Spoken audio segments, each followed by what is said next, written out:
Loud. Excellent. Welcome, Sarah. Good to have you here. Hello. Well, welcome all. And we're going to start off with some introductions. I thought this is just a first opportunity to get a sense of who is in our group. So hopefully you can see my shared screen. Everyone see the shared screen? I was hoping to have a second screen set up so I could multitask. And of course, I didn't test it out with my wife's Surface Pro at the last minute. And it just doesn't have the same jacks as my old one. So anyway, but let's do a round of intros. You can see what we're planning to do. Sorry, first of all, introductions, walk through the equipment list, very, very quick look at the Swahili basic list. We're going to spend a little bit of time on breathing protocols. Just the importance of breathing is very, very important, but especially when you're dealing at altitude.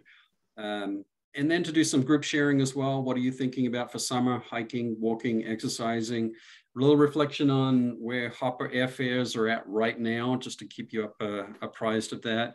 Just a brief conversation about the safari extension, and then to set up a meeting with our with Festo and Brenda at the next possible chance. That's kind of where we're hoping to go for the day.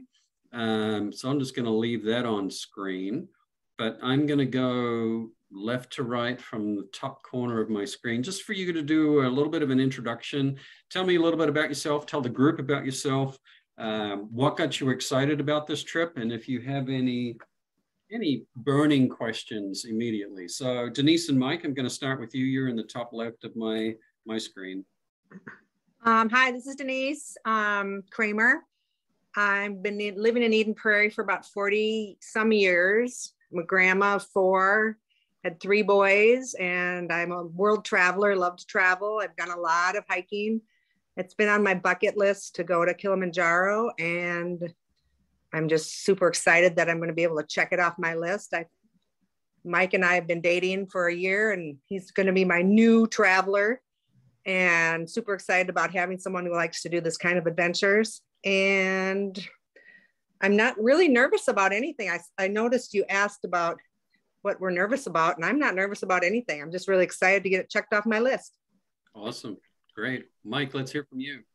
Okay, I am Mike Weinberger. They call me Minnesota Mike. Lived in Minnesota my whole life, and I just love the outdoors, love to do adventures, and love sports and everything. So I'm not much of a hiker. I'm more of a biker than I am a hiker. And this August, I'm going to start biking across America. So I'm going to do that in 2 parts, and I'll do that starting in August. So I'll have my bike legs will be in shape, but I'll have to get my hiking legs in shape for this trip. Well, and are you bike north-south or east-west? I'm going to do the north version. So I'm going to start in Washington State and then bike to Minnesota in this year. And then next year, I'm going to pick it up and go from Minnesota to Maine the next year. Yeah. Going to do the mountains in the first year. Okay. Yeah. Good luck. Yeah. Yes. Thank you. All right. Carrie, you're next up on my list. All right. Well, I'm Carrie. Wife is Ruth. We have 2 adult children who are living up here in the southern metro, the cities. And Ruth and I are based in Mankato, Minnesota, which just for the outliers is, I suppose about 70 miles south of here.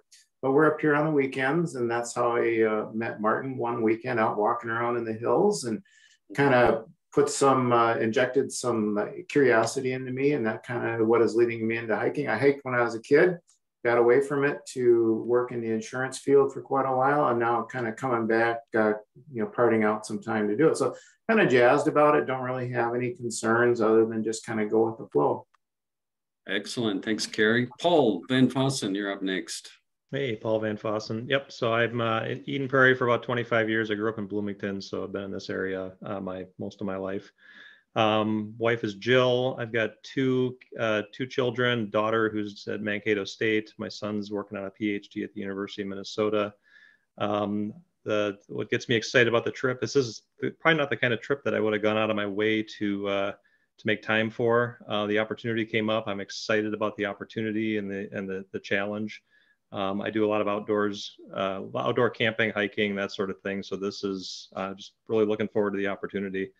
No anxiety. I think my only anxiety about the trip is really making sure that I'm in shape for the climb and being ready for that, especially that day 7 up and down.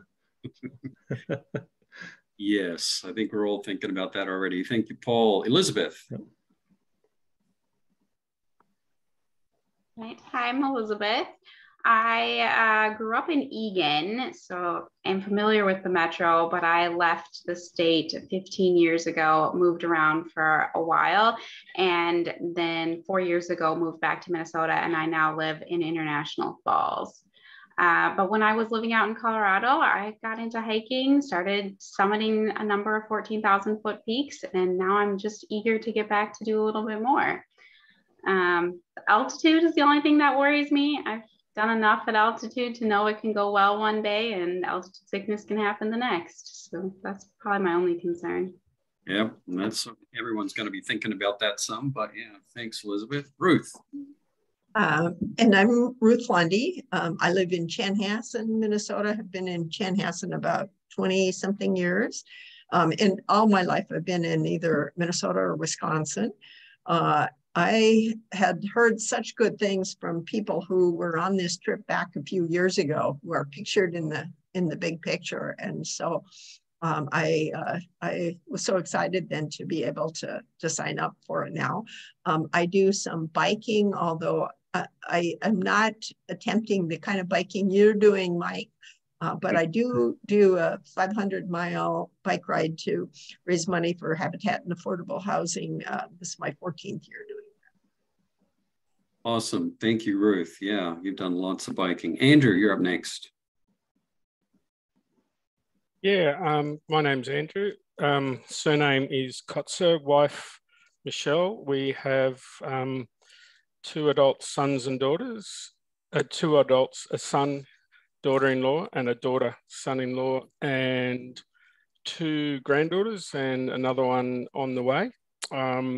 Live in Walla Walla in New South Wales, not Washington State, in New South Wales, Australia. And yeah, Martin and I finished high school together, and I'm joining because it's an organised trip with a group of people, and it's just something I've always wanted to do. The altitude is one of my concerns. Our highest mountain here in Australia is 8,200 feet. So we don't have many opportunities to hike at altitude. That is for sure. Andrew and his son Ben came over and we hiked in Wyoming one year, and you guys did really well with altitude. I remember my first day, I wasn't feeling real well with the altitude on that trip. But yeah, Sarah, you're up next.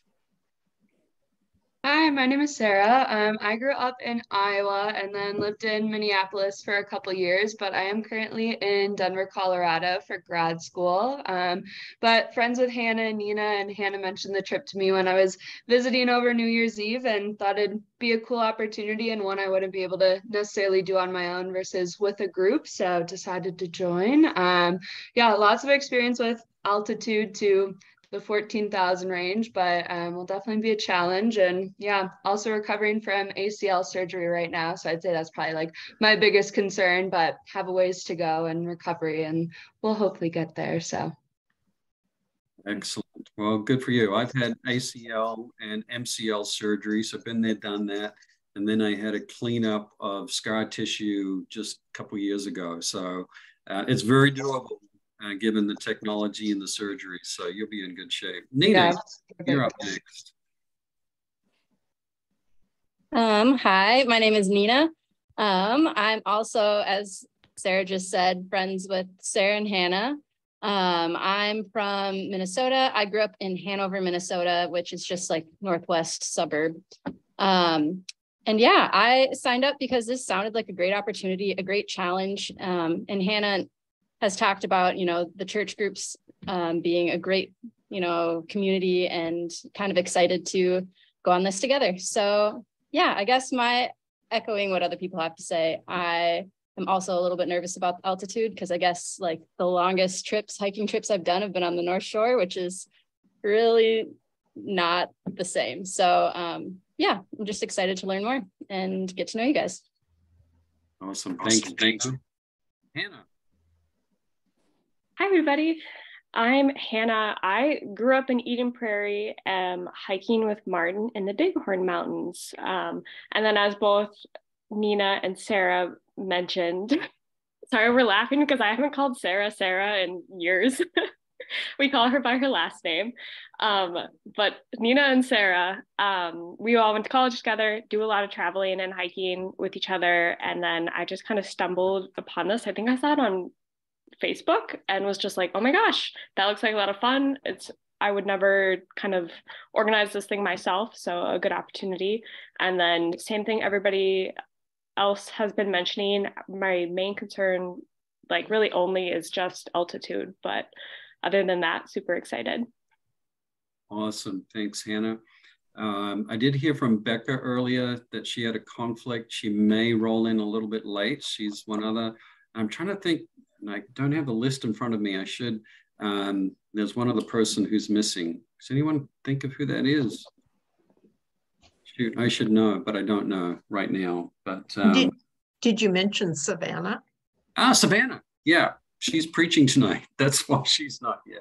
Savannah is a deacon at our church, and she's done extensive traveling. And she's leaving her husband to go on this trip with us. And she is pretty new to our church, only about a year and a half or so. But she's, how old is she? About 30, I'm guessing, something like that. So it's just fun that we have a nice mix of ages in our group.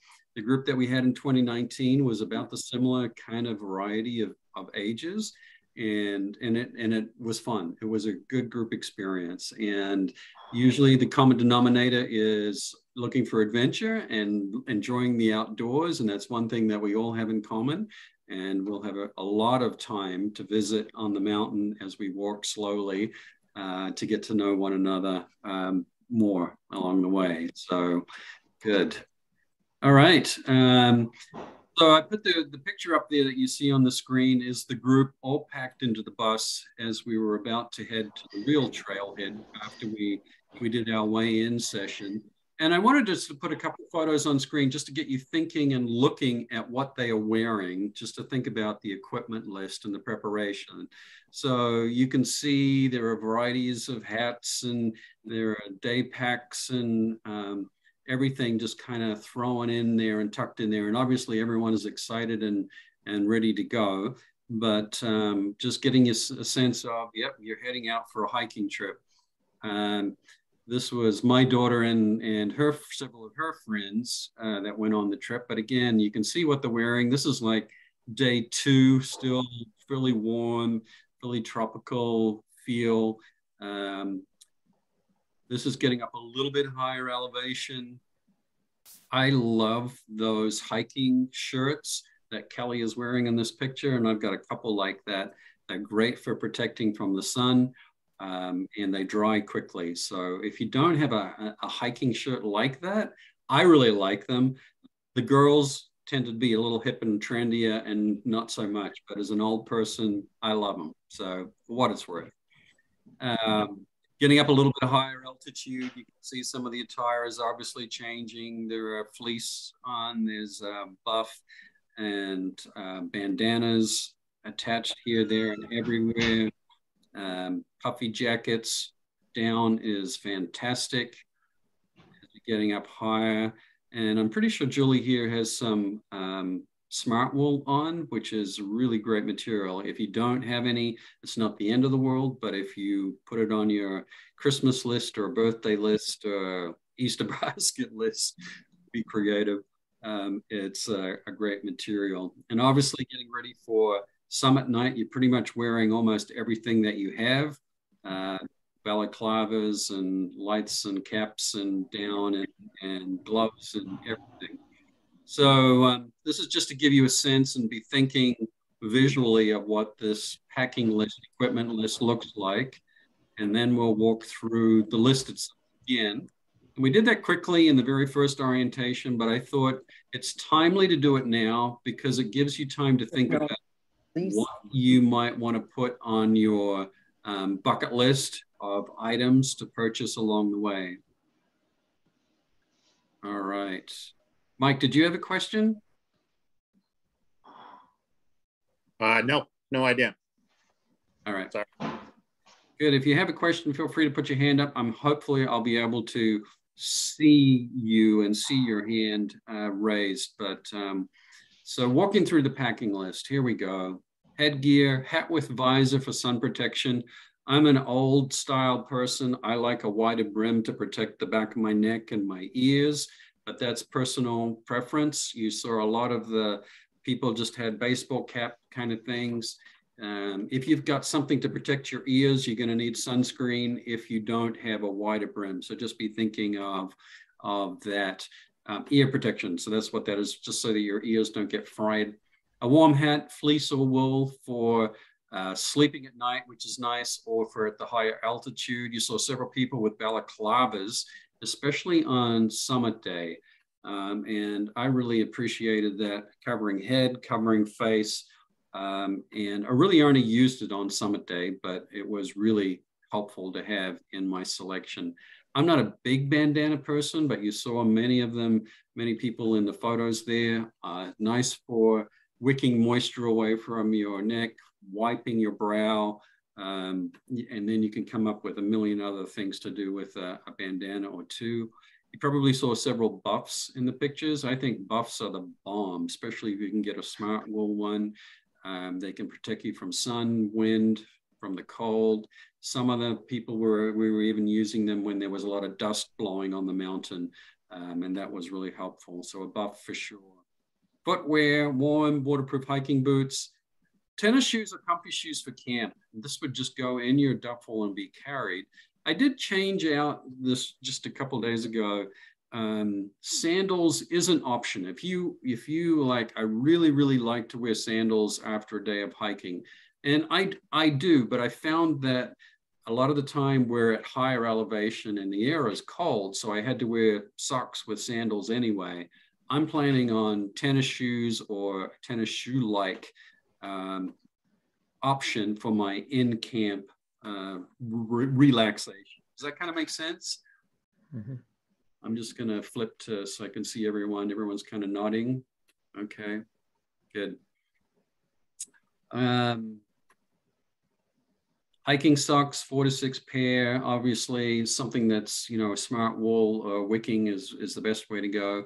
If you're a sock liner person, not everyone who hikes likes sock liners. Polypropylene, easy for me to say, material, nice light wicking under sock. And the science behind it is that you've got your polypropylene sock rubbing against the smart wool sock, reducing the amount of friction that you're going to have on your feet. So in theory, reducing moisture, then is also going to help reduce friction, which should help reduce blisters.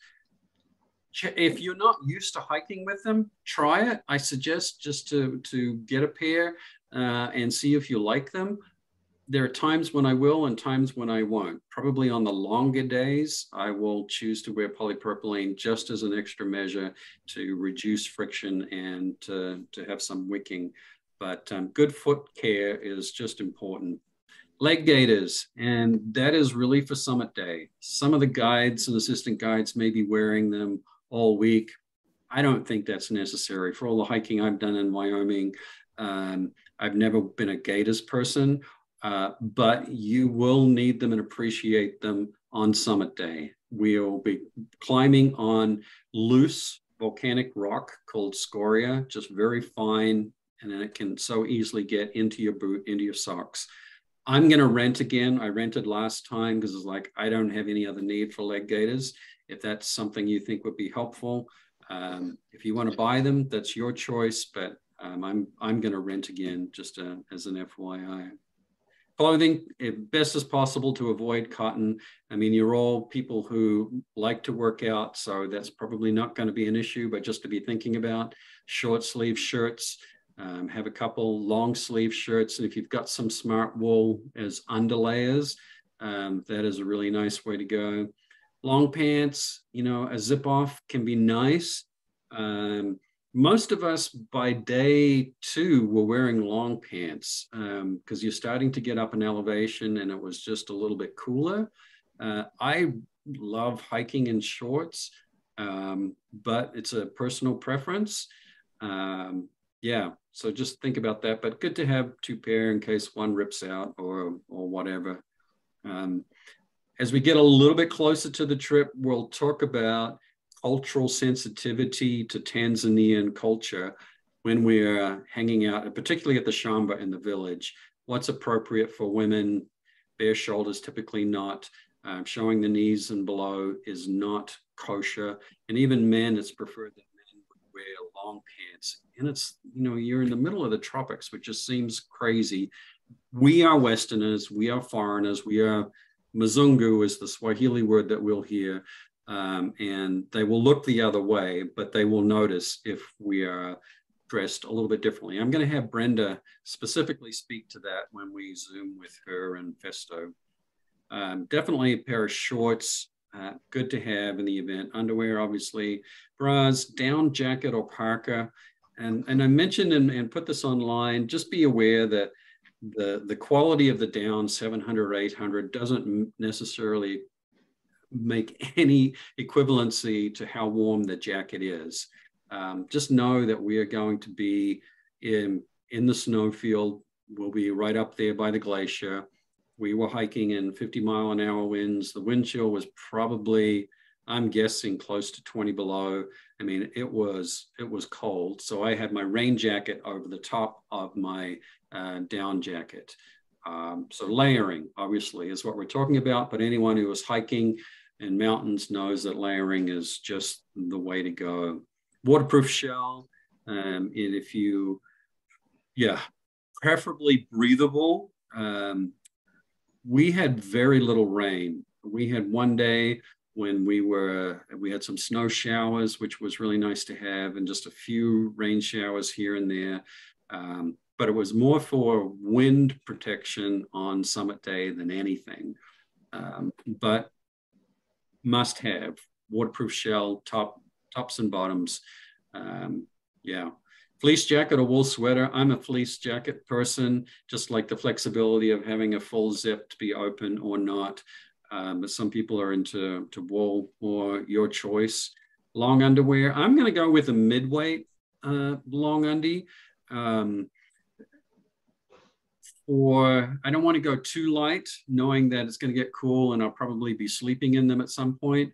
But I can then layer a mid-weight long underwear with a fleece, with a hiking pant, with a rain pant if I need all 4 layers, and which is quite possible that we'll be using those for summit day, to have all 4 layers on and then strip them off as we warm up and as we descend.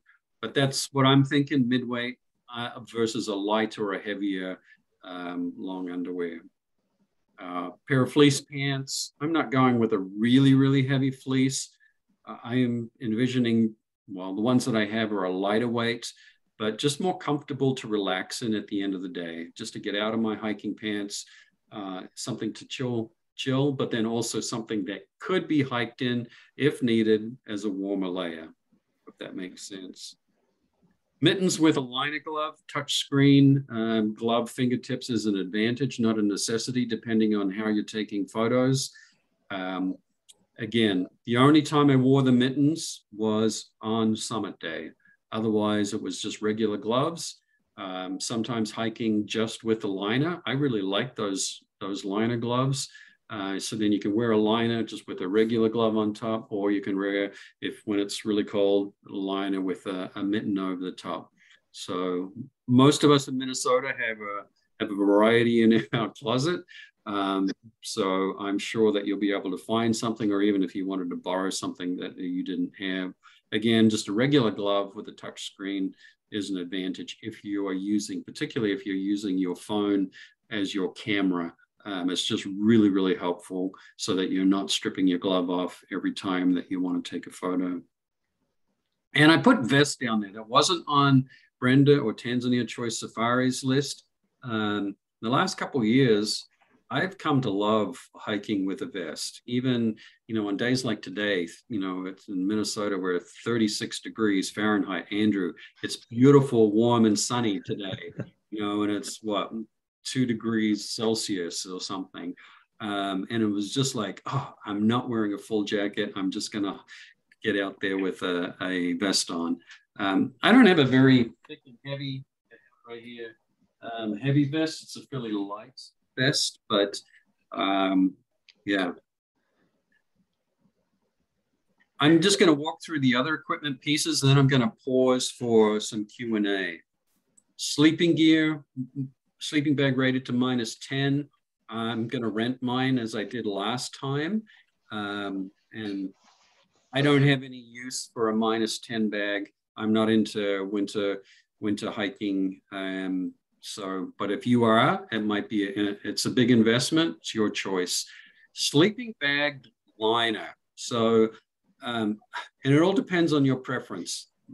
If you are really anxious about using a sleeping bag that someone else has used before, you may feel better in a liner.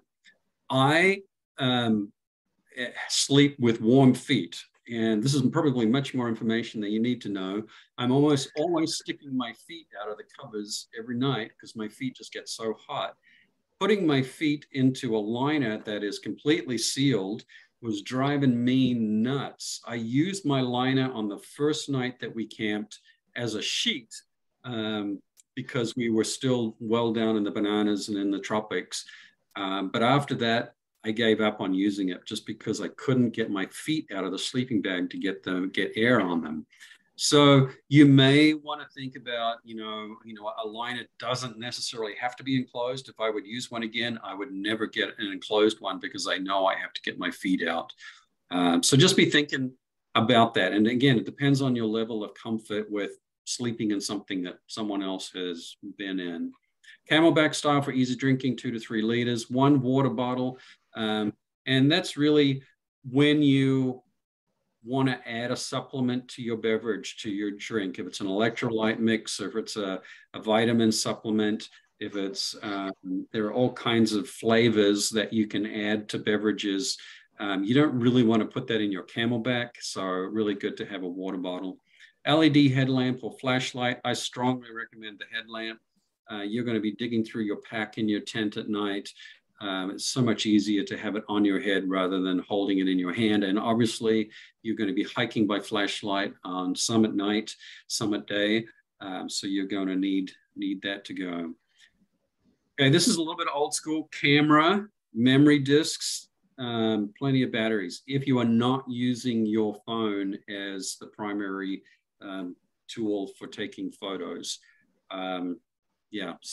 Again, depends. I've seen some people just, get the little Instamatic old school cameras, digital, and then trade out memory disks. And I've seen that, and that's where you're at. Otherwise, with your phone. But then you're obviously going to need something to charge it with through the week. And I'll talk about that a little bit more. Trekking poles, absolutely, yes.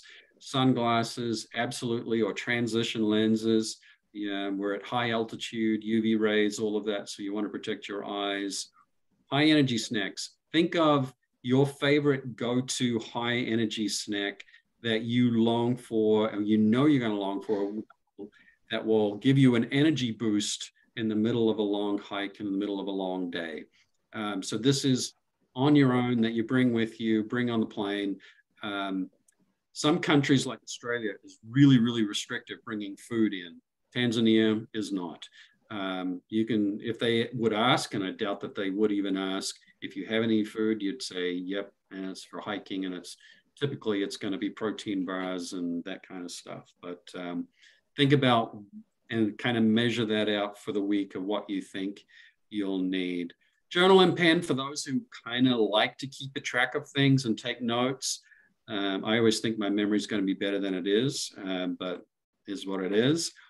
A book for people that were, a little bit want to step back a little bit, have some introvert time, playing cards for evenings, nothing too heavy.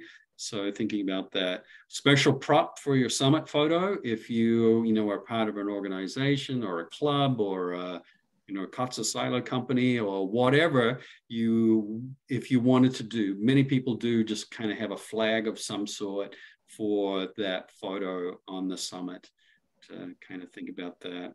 And then I put on there a solar panel or a charger. Many of you, may have those little charging packs. If you think you've got one that's got enough juice for a couple charges to get you through the week, something like that would be great. If you have a little solar panel, I mean, there are all kinds of varieties on the market and available, or if you want to pair up with someone, especially for charging your cell phone, just to give it a boost during the week.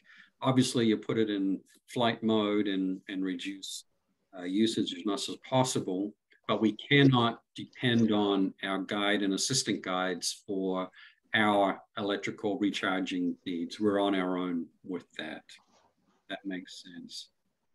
Personal toiletry is very common, less small, quick drying towel or washcloth, soap, small travel size bar, toothpaste, deodorant, moist towelettes, really helpful, really, really nice, because we're not going to have the luxury, obviously, of taking a shower on the mountain. So cleaning up at the end of the day, they are the bomb. You have to pack them out, but it's worth it.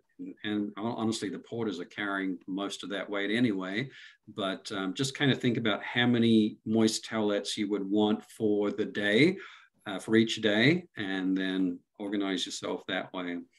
Lotion for dry skin, sunscreen, 50 minimum.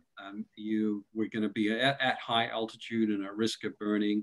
So same with lip balm, 50 for sure. Don't go with anything less. You may as well, it's not worth it. Hairbrush or comb, hair accessories, toilet paper. There'll be toilet paper available at our campsites in our toilet tent, but just enough toilet paper to get you by on the trail, that if you needed to do a quick stop on the trail side, that you would have that ready to go. Again, those of you who've been backpacking and hiking, you know what that's about. Feminine hygiene products. Hand and foot warmers. I'm not a big hand and foot warmer, but some people love them. And if you especially get cold fingers or toes, it's great to have a couple packed in there.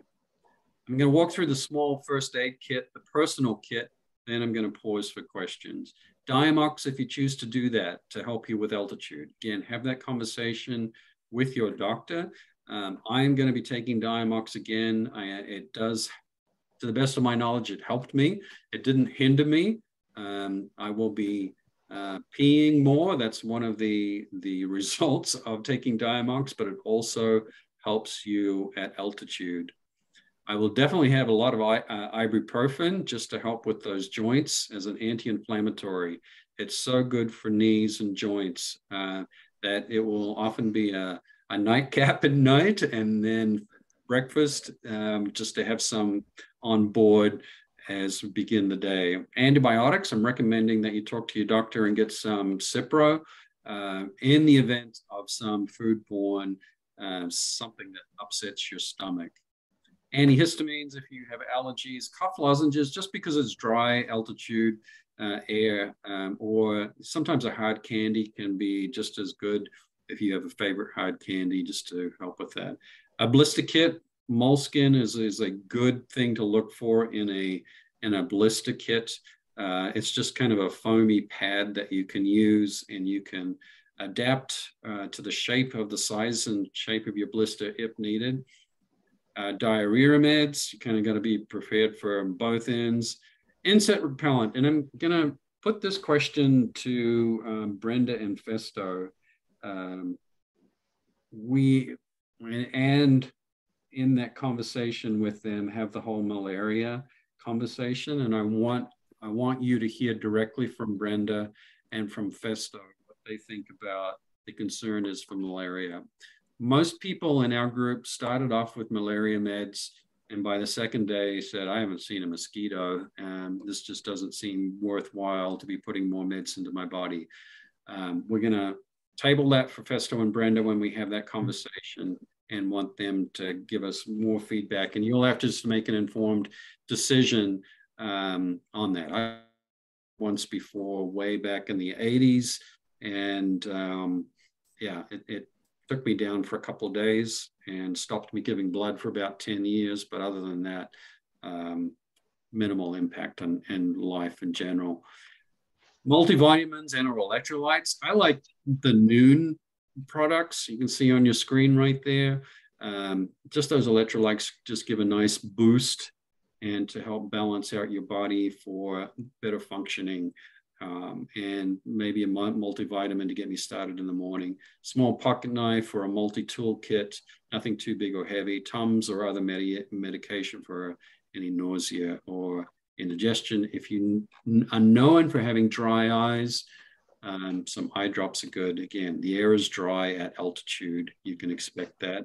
And obviously any prescription meds that you may or may not need. Just pause for some Q&A at this point. Ran through the list pretty darn quickly, but hopefully got you thinking. Yeah, you can either just raise your hand or use the tool to in the toolbar to raise a hand if you have any questions. I have a question, Martin.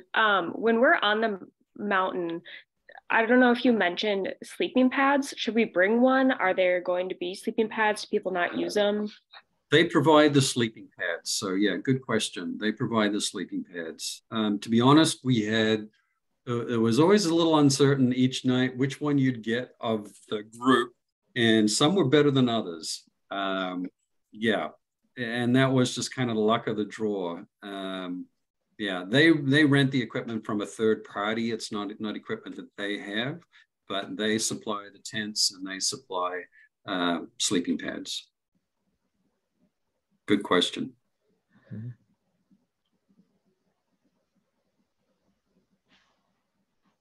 Any other questions? Thinking about equipment, lists. Hey, Martin. Yeah. On the temperature range, can you kind of give like a typical, it sounds like the summit day, it can get really cold and everything, but the rest of the time, is it pretty much, you know, pretty nice temperatures and stuff? I'm just wondering the different range and during the night and everything. Yeah. You know, we're starting out in the tropics, so it's going to be warm tropical air at the base, and you know, you'll feel like you want to be in shorts, and you'll be walking and trying to stay cool as possible. By about the third day in, we're getting above tree line already, and the nights are going to start getting cooler, significantly cooler. When I say that, you know, it could get down into the 40s. I don't think into the 30s just yet for the couple days.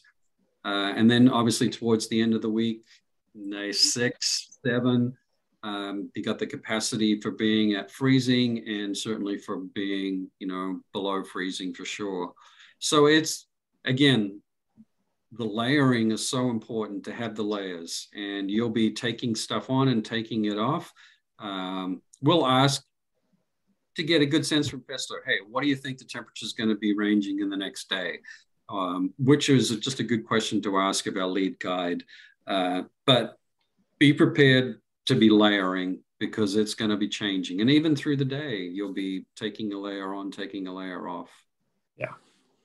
Yeah. Carrie.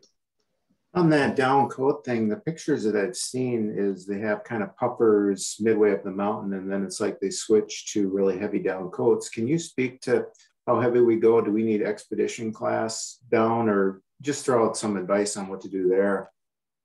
Yeah, you know, the one photo that people had expedition level parkas, and they borrowed those from friends just for the trip. They didn't purchase them. Everyone else on the trip had a down jacket, like we would wear in a Minnesota winter. Sorry, Andrew. And then we would use a rain jacket to cut the wind to have over the top. So I do not see the need for an expedition ready parka. You could rent from Tanzania Choice Safaris if you so chose to do that. But again, most of us Midwesterners are very accustomed to layering and find that the layering that we have with our down, with our smart wool, with our fleece, that will be adequate.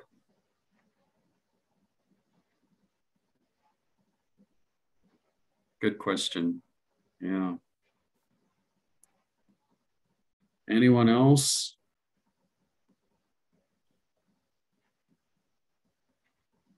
I know when we start to come around to packing and specifically, then you'll be like, oh shoot, you know, help me think through this again, and that's fine. I mean, we'll revisit. But again, most of you have all had some mountain experience, so this is not out of the ordinary. It's just really being reminded of good practice for layering in preparation. All right, if you're okay, let's move on. Is that all right? All right, I'm seeing nods everywhere. Great. So a day pack and backpack or duffel. So you do need your day pack, carry up to approximately 15 pounds. And we've been encouraging you already to think about carrying up to 30 pounds here before in training, just so that your body is used to carrying that weight. But shouldn't be carrying more than 15 pounds on the mountain. That will be your water, your layering, your snacks for the day, your little first aid kit with all of your meds. I mean, those are the biggies, obviously. You do want to have a waistband for your backpack so that the weight of the pack is not just simply hanging on your shoulders. So a waistband is, I think, a non-negotiable. Obviously, a camelback slot is the best way to go. You know, a 20 to 30 liter range would be adequate. I don't think I'd want to go too much smaller than 20. And I think I had shown you previously, this was the one that I used back in 2019, and I'm planning to use this one again. This is a 24 liter. It's a little narrow. It's the only thing that bugged me a little bit on coming down from the summit and starting to peel off all of those layers and trying to shove them in. So they were kind of hanging all out, but it was what it was. But 20 to 30 liters, something in that range. It's got a nice waistband, got a little pocket on the hip belt, which is nice for tucking in sunscreen and that kind of stuff. Yeah, that's pretty typical kind of thing, something like that. A rain cover is helpful for your day pack in the event of snow or whatever, and you can go as simple. They got some very lightweight ones available. The other packing content material that you'll need will be a duffel or a backpack. You can see in the picture that several of the porters are carrying backpacks, which are probably not their own. They're probably clients. So you could have, you know, a backpacking backpack, but you could also have a duffel. Park regulations limit the porters to carrying about 15 kilos, about 33 pounds. Be careful not to overpack. Rain protected, and you know, if you were using a backpack for a backpacking pack with a rain cover, you would be good and ready to go. I'm going to take a duffel, and I think I showed this to you last time. I'm going to pack this in my suitcase, so as I fly over. But it is a 100 liter duffel that I'm going to use on the mountain. And it unfolds just to a nice, big, all-purpose carrying bag.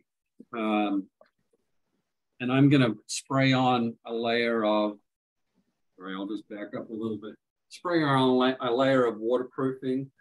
Anything I put in this, I'm going to have inside a garbage bag for waterproofing anyway. So I'm not hyper concerned about rain getting on it. And you can even see in the pictures, these guys are wrapping all kinds of plastics and tents and all kinds of things on the outside of equipment. But I found this to be helpful. If you're going to be doing multiple trips, it's a nice thing to have. But again, you can get by with a backpack. Just going to pause. Any questions kind of on the day pack duffel? Yeah, this is Paul. I've got a question. On the day pack, is there kind of a disadvantage to go on any larger than a 30 liter, like a 36 or so? And the reason I'm asking is, I think in the video you had encouraged folks to carry on as much content versus checking bags on the way over.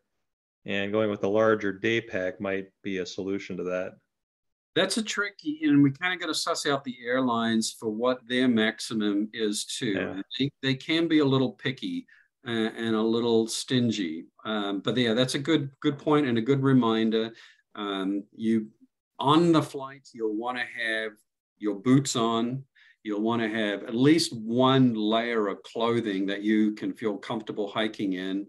I don't think I'll worry about having my hiking poles on the flight, but I'll certainly have, all medications, that first aid kit, stuff that I absolutely wouldn't want to do without. I'll have my little solar panel with me, charging device. You can't put that in your checked luggage anyway. You need to carry that on the flight, those kind of things. So yeah, you can balance that out a little bit depending on how much, and I don't even know off the top of my head what Delta KLM allows for on-flight weight. That's something that I'll check with them, and some of you may even know that. Yeah, I get away with a 40 liter version on board from time to time. They haven't stopped me yet. Yeah, and it can all depend on a particular person on the ground crew. I was coming back from Australia one time, and I thought, I'm just going to travel light. I'm just going to do a carry-on. Well, the bag Nazi got me, and I had to scramble at the gate, and it was really frustrating. You just don't know. Yeah, that was okay. Qantas and Brisbane, Andrew. I don't know if you've had any bad experiences with that, but man, they were picky. But yeah, any other questions or thoughts about day pack versus, someone's got a question in the chat. This is Hannah. I traveled the other week with a 42 liter backpack that went overhead and a 32 liter that was my personal item at my feet. Cool. So you did pretty well. You did very well. That's a lot. I saw someone stop like that 2 weeks ago. Did you? Yeah. Yeah, and again, it can all depend on the ground crew at the time, or where you're standing in the line to get on the plane, and all that kind of stuff. Yeah. But good to be mindful. I mean, those of you who are doing a safari extension, we'll all have something that we will be leaving at the bottom of the mountain. I'm assuming that you aren't going to be taking everything with you. You'll want to have a nice clean set of clothes. You might even have some nice shampoo or whatever waiting for you when you come down the mountain. So you will have whatever, and whatever you choose to have that in, waiting for you at when we come off the mountain. So just when you're thinking of packing, there will be that option as well. Yeah. All right, good to move on. I'm seeing nods, I think. See if I can get my slides to advance here. There we go. Oh, just to remind you again, these are the rental options that are available: the sleeping bag, leg gaiters, trekking poles, waterproof pants, jacket, down jacket or parka, gloves. It's all available if needed. We fly in on that first night, obviously, and we're hoteling it. And the second night, we are staying at the Shamba in tents. And it's really intentional to have 2 nights at the base of the mountain before we go to the trailhead. In the event that some luggage doesn't make it, there's an excellent chance that it'll arrive 24 hours later on the next flight to JRO, to Kilimanjaro. Of the 22 people that did this in 2019, one person had the misfortune of not having their items arrive, but it did arrive on the next flight on the next night. And it was a little bit of a hassle running to the airport, and it's a chaotic scene at the airport. It just is. But that's why we do the 2 nights. That's part of the reason anyway, if that makes sense. Air mattresses are provided there. There is a document that's linked on the Walking Wet Kilimanjaro 24 website that has some Swahili basics. You are not required to know Swahili at all. Your English will get you by, but if you want to be intentional about building some relational bridges, it's good practice just to, you know, how do I say thank you? How to say thank you very much? You know, you'll be saying, you know, asante, asante sana, thank you very much. You'll use those words frequently. So I encourage you to take a look at that. And again, English will be the language of conversation that we'll be using with our guides, and they have good English, good enough. But Swahili is the next language that bridges most people in Tanzania. Each tribe in Tanzania will have its own language. The majority of the people that will be supporting us will be from the Chaga tribe, C-H-A-G-G-A, and they live right at the base of Kilimanjaro, and they have their own specific language group. So some of the assistant guides, some of the porters, will only be speaking Chaga and won't even have Swahili to interchange, and probably will have very little English. But again, Swahili is nice to have just some conversational resources there for you. All right, I want to do the section on breathing protocols. Everyone's like, we all need to breathe. Breathing is a no-brainer. If you're used to being on a mountain trip, you'll be like, oh, this makes sense. Maybe you haven't done any intentional breathing preparation, but I just want to sow these seeds and put them out there for you to think about now, and that there are some things that you can do in preparation for being at altitude. When your body is under stress and under high demand, it's preferred that you can control your breathing. Rapid, shallow breathing, hyperventilation may leave you feeling breathless. Intentional and controlled breathing is preferred. Any group that I've taken to Wyoming, there's always a conversation about breathing, the importance of breathing deeply and slowly. You want to get as much oxygen as deep into your lungs and into your diaphragm as possible. You don't want the short panting, because that is not going to refresh you in the long term. So intentional controlled breathing. I'm often walking in step with my breathing as well. And it may be, you know, in and out on every second step if I'm pacing myself well. Some of the benefits of nasal breathing, breathing in through your nose, out through your mouth, or nose, mouth. Increased CO2 tolerance, which we will need at altitude. Increased nitrous oxide production, which supports mitochondrial function, which means more energy. Increased parasympathetic tone, calmer nervous system, clearer thinking, optimized state. All of these things are going to be important just for daily functioning, brushing your teeth and going through your gear. If you are really struggling with oxygen and lack of oxygen, be sensitive to what your breathing rate is at and what's going on. But even as you are hiking and preparing, be cognizant of your breathing rhythms. This is the basic things that you maybe even probably do this automatically without even thinking. Low intensity workouts, try to do nose only, inhale and exhale. I'm a little bit still getting over a cold, so I'm still a little congested. But at low intensity, you can do nose in and out for a very, very long time. Medium intensity, in through the nose, exhaling out through your mouth. And then obviously high intensity, but you can't keep this up for a really long time, is mouth constantly. You may do some switching up between your nose and your mouth with inhalation. So start thinking already as you're doing workouts, what's my breathing rhythm? Am I nose only? Am I nose mouth, inhaling, exhaling, or at that high intensity? And to to be cognizant and very aware of where you're at.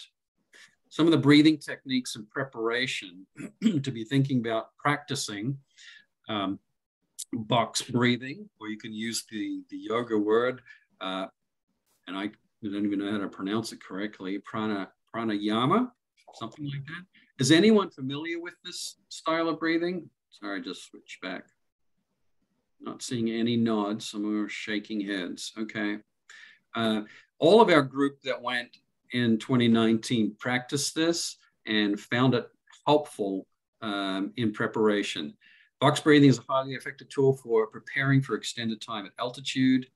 The basic sequence: one segment of inhaling, one of holding the breath, two versions, time increments of exhaling, and one time increment of holding. We're going to practice this in a little bit. So for example, a 5-second inhale,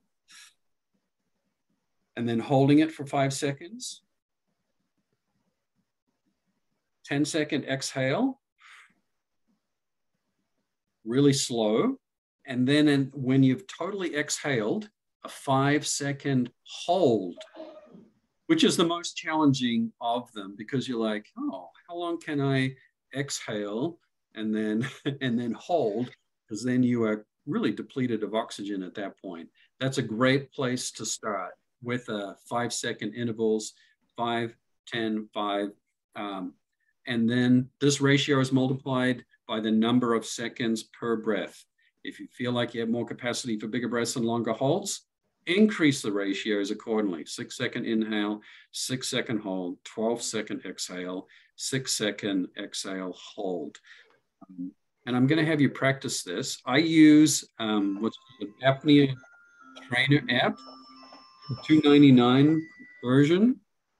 And is that someone's clock? Oh, sorry. That's me. Sorry about that. I'm going on mute. All right. That was funny, Paul. It sounded like we were in the Black Forest and the cuckoos were all about to chime. So I'm going to go back, just put this on screen. The app is very simple to set up. I don't know how well you can see this. I'm going to just try and jump over. So in the tools section of the app, you can set the second increments for breathing very easily. And using the settings tool, and we're using the box breathing pranayama, and it's 5, 5, 10, 5 is a really good one to start at. So I'm going to walk you through this a couple times, and you'll hear the app giving the directions. I'm not going to do the breathing because I can't talk and do the counting at the same time. Best to do this sitting down. In the event that you would get lightheaded, you don't want to fall and hit the floor. So hopefully you can hear this well enough. So we're going to start 5, 4, 3, 2, 1. Hold your breath. 5, 4, 3, 2, 1. 10 seconds. 9, 8. Slow exhale. 6, 5, 4, 3, 2, 1. Pause. Holding for 4, 3, 2, Inhale. 1. Inhaling. 4, 3, 2, Hold your 1. breath. Holding.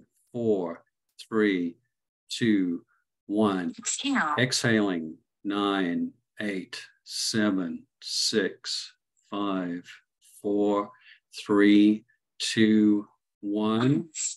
Pausing for 4, 3, 2, 1. Inhale. We'll do one more cycle. Inhaling. 3, 2, 1. Hold your breath. Holding for 4, 3, 2, 1. Exhale. Exhaling. 9, 8, 7, 6, 5, 4, 3, 2, 1. Pause. Pausing. 4, 3, 2, 1. Inhale. And it just continues and continues and continues for Hold your breath. Exhale. as long as you choose to do that. again, it's training your body to get used to more carbon dioxide. We will have less oxygen at altitude. This is a very simple thing that you can do sitting on your couch. And I'm recommending that you start thinking about doing this 3 to 6 months in advance. You can start doing it now if you want. If you're going to be doing some hiking in the mountains this summer, why not practice that? One of the guys in our group, physical therapist, he went all the way up to like 10 seconds to start with 10 seconds rather than starting with 5. I mean, he worked his way up to it, but you can keep increasing the time increments to push your body and get used to that CO2. Any questions, comments, thoughts on that? Has anyone tried this before? Not seeing anyone. Okay, no problem. But I recommend that as a altitude adjusting tool. Again, it's the Apnea Trainer app, and in the US you can get it for $2.99. I believe it's available both on Android and iOS. Obviously, divers use this to help prepare for deep sea diving, and they're dealing with lower oxygen availability. Apnea breathing is also another tool for if you're struggling to get to sleep at the end of the night. This is a down regulatory breathing pattern to help slow you down, to help calm you down. Apnea breathing should be focused on diaphragmatic breaths and is best done before bedtime and trying to calm the nervous system.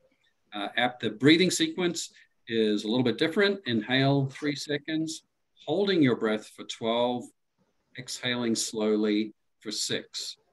And then you can adjust the timing. Again, the apnea app has the apnea breathing sequence in the settings options, and you can switch over to that if you so choose. I'm not going to have you practice that right now, but I wanted you to know that that's a tool. Again, getting to sleep at altitude can be a challenge. I typically take sleep meds to help me anyway. So if that's something you're concerned about, it's not sleeping at altitude, you may want to consider some sleep meds, but use the apnea breathing as a slowing down, a calming down in preparation for sleep to practice that. So a couple of thoughts for you to practice that, try that. Each time we do a Zoom, I'd like to just have us practice this as a group, and then just to reflect on how you're feeling with that. Recommendations: prep for your time at altitude 3 to 6 months in advance of the trip, 5 to 10 minutes in the morning of the box breathing, 5 to 10 in the evening of the apnea breathing. Again, it's kind of training your body to relax at the end of the day, to help your brain slow down, your processing, your thinking. You're dealing with a different culture, you're dealing with altitude, you're dealing with lower amounts of oxygen. It's just a good ritual to move into at the end of the night. But in preparation, morning is preferred for the box breathing.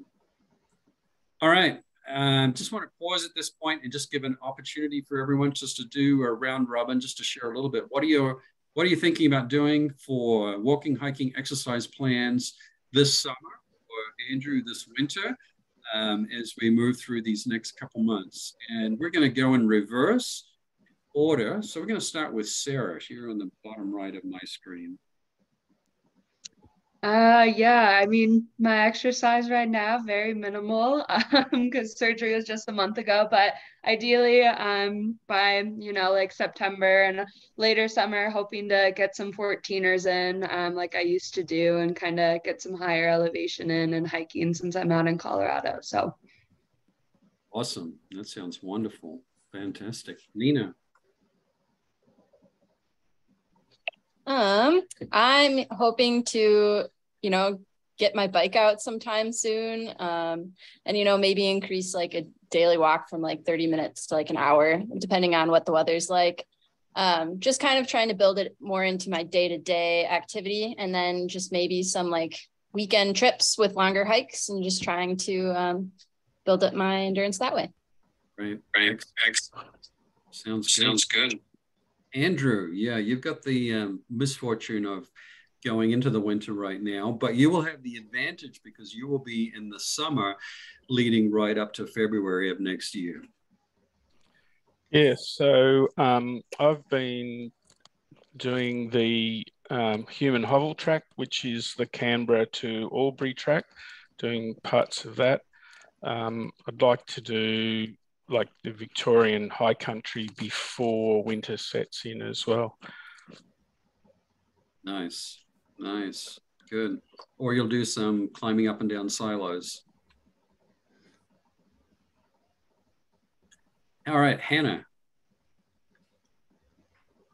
I think my summer will consist of lots of biking and walking and maybe some hiking trips. And then as we get into winter, will be Nordic skiing season, and Berkey weekend is the weekend after this. So hopefully we'll be in pretty good skiing shape as well going into this. Excellent. Yeah, if you're a Berkey skier, then you are working your legs and working your lungs. Yeah. Ruth. I'll be doing a fair amount of biking this spring and summer. Also, I want to work in some hiking up hills in the area, and maybe heading out west to do some hiking too. Excellent. Elizabeth. I am running an ultra marathon in October. So lots and lots of running on trails, and also just the hilliest. So lots of running up hills. I also work in the Boundary Waters 3 days a week doing towing and guiding. So it's a pretty physically demanding job. So that's just basically how I stay in shape throughout the summer. Oh, good for you. You sound like you've got a fun summer ahead. Awesome. Yes. I think a few of us are jealous. All right, Paul. I'm jealous. I'm going to be in Santa Fe in May, so I'm going to get some altitude hiking in while I'm there. Too bad that's not closer to the departure time. But I'm just going to be doing some weekend, 3 to 8 hour hikes, try to make it interesting as possible. And then I heard the Berkey mentioned. I'm not going to be doing it, but I'm going to be doing a lot of Nordic next winter leading up to the departure. Right. Good. Sounds good. Carrie. Oh, try and spend as much time under load as I can, walking up and down hills and on treadmills, things like that. For altitude, I plan to work my way out to Sarah's area of the country here this summer and fall and kind of see how I do with altitude. Great. Awesome. Denise and Mike. I'm going to be doing my biking, and then I've got a son that lives in Silverthorne, Colorado, by Breckenridge. So I'll go out and visit him a couple times, and also a Nordic skier. So do that over at Highland. Excellent. And I also have a son in Colorado, so we're going to go out there and hopefully do some hiking out there this fall and winter. And then this local ski hill here, that's how I trained last time, and it's really slick to just do the ski hills all around the whole thing, and biking and walking as much as I can. Excellent. Sounds good. Yeah, I'm when I'm not able to get outside, sometimes with all the ice lately, it's been horrible just doing local trails. So I'll be at our community center doing stairs, doing some cardio or elliptical, just to mix things up a little bit. I'm turning 60 in September, so I'm noticing my body doesn't react and respond quite the way it used to. So I'm going to have to do a little intentional core work, but that's going to help with having a load on my shoulders, doing some hiking. I'm getting ready for being out in Wyoming in August. Going to do a little cheat hiking. We're doing a llama trek with a friend. So the llamas are going to get the bulk of the weight, and we'll be hiking with day packs. But want to do some day hiking and overnight hiking before and after that week. And want to get up onto the Superior hiking trail, do some of that a few times over the next months if the snow ever gets off the trails in northern Minnesota. It's just been crazy. Yeah, so wanted to do a variety of things. I'm retiring officially in 1 week's time. So I'm really excited to have more time available to be out and about and doing some fun stuff. So yeah, great. Well, thank you. Just good to kind of listen to one another, what one another are doing, and just to be challenged, that to be reminded that we need to keep being intentional and working at those long-term goals, and particularly just be thinking about these aren't short bursts of energy. It's just long, slow activity. So building up stamina for a long hike. My wife was looking at the Hopper app. I don't know if you use the Hopper app at all for watching airfares. She noticed that right now from Minneapolis to Kilimanjaro is just under 1,800, which is really not bad. And the app was saying that the price will be trending down until July 1. You can buy in and lock in whenever you are ready to do that. But the chances are that I personally and will be booking in probably within the next couple months, and not too much beyond July 1, but we'll be watching the fares. Yeah, if you don't have the Hopper app, I suggest taking a look at that. It's a good one to just be observant and see what's going on. Yeah, Denise? Are we going to try and all be on that same flight, all of us that are leaving Minneapolis? It's up to you. That will be the starting point of our trip. If you wanted to add on a couple days to help get over jet lag in advance, that's up to you if you wanted to get there a couple days earlier. But otherwise would be on that same flight. I think I'll email out again just a reminder of what those dates are for departure, and then for the Safari Extension people, what those dates are as well. And Andrew, I have no idea where you'll be flying from or through it. What have you been looking at? Where will you probably go through?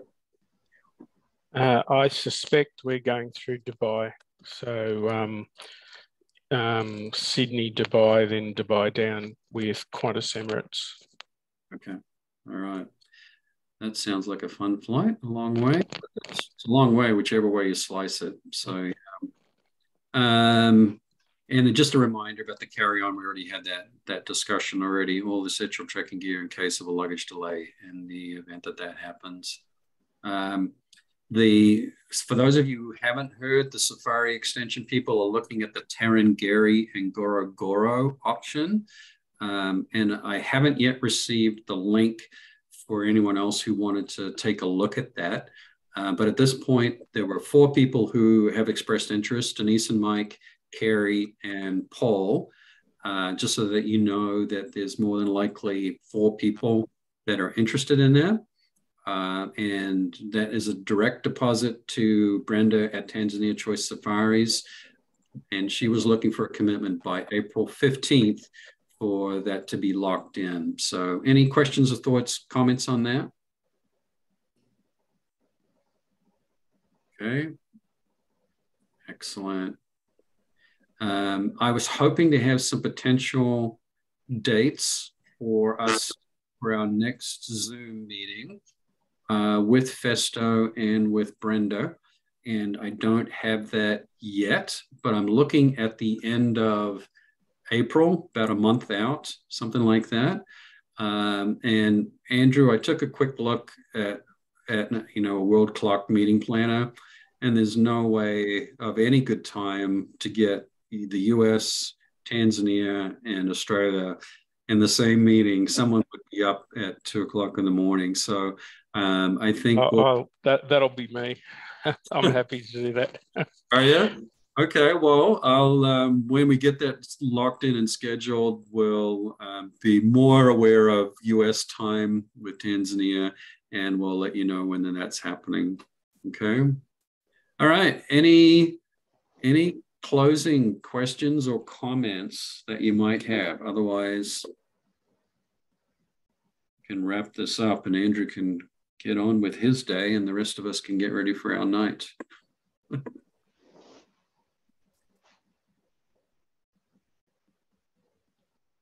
All right. Well, please feel free to shoot any questions my way. If I don't know the answer, I'll bug Brenda and Festo. A couple things that I've highlighted to follow up is on insect repellent and malaria. to check with Delta KLM about luggage restrictions that they may or may not have. And I'm going to follow up on the Safari extension info, just so if anyone else wanted to take a peek at that. And I will send out one more email just with the flight dates, just in the event that you are ready to pull the trigger on a flight that you are confident about the dates coming and going. Does that make sense? All right. Anything else? Last chance. Excellent. Well, have a great month. Get out there, enjoy the outdoors as much as you can, and hike on, get your body ready, and we'll be in touch. All right. Thanks, Martin. All right. Thanks. Yep. Thank you.